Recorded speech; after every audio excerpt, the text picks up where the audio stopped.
గుడ్డు పెట్టే కోడికి దాని యొక్క నొప్పి తెలుస్తుంది. ఆమ్లెట్లు వేసుకొని ఫ్రైలు చేసుకొని తినే వాళ్ళకి ఏం తెలుస్తుందండి గుడ్డు కోడి యొక్క బాధ తెలియదు కదా. అలాగే నా బాధ నాకు మాత్రమే తెలుస్తుంది కానీ మా ఆయనకి తెలియడం లేదు.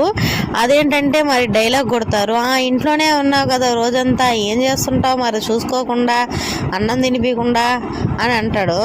వాళ్ళు తినాలంటే ఒక్క ముద్ద చిన్న ముద్ద తినడానికి 2 గంటల సేపు పడుతుంది. ఆ కాకిని కుక్కను నక్కని పిల్లిని పందిని ఇలా చూపిస్తూ తినిపియాలి. ఒక్క ముద్ద పోవడానికి ఎన్ని యుద్ధాలు చేయాలో మనకి తెలుస్తుంది, వాళ్ళకి ఏం తెలుస్తుంది. ఒకరోజు సరే అని నేను కావాలనే స్టమక్ పెయిన్ వేషం వేసి కూర్చున్నాను. ఇంకా నా వల్ల కాదు నువ్వు పెట్టువయ్యా అంటే అంత చిన్న ఇడ్లీ ముక్క పట్టడానికి 1/2 అవర్ పైన పట్టేసింది. ఈ అమ్మాయి తినడం లేదు, నా వల్ల కాదు నువ్వు పెట్టుకో అని చెప్పి ఆడబడేసి వెళ్ళిపోయాడు. మరి అలాగే ఉంటుంది కదా ఇతరులకు కూడా. నీ వరకు వచ్చేదాకా తెలియదు ఆ బాధ. మరి నేను చెప్తున్నప్పుడు మాత్రం ఏం చేస్తుంటావు ఇంట్లో ఉండి అని డైలాగ్ కొట్టావే అంటే సారీ అంటారు.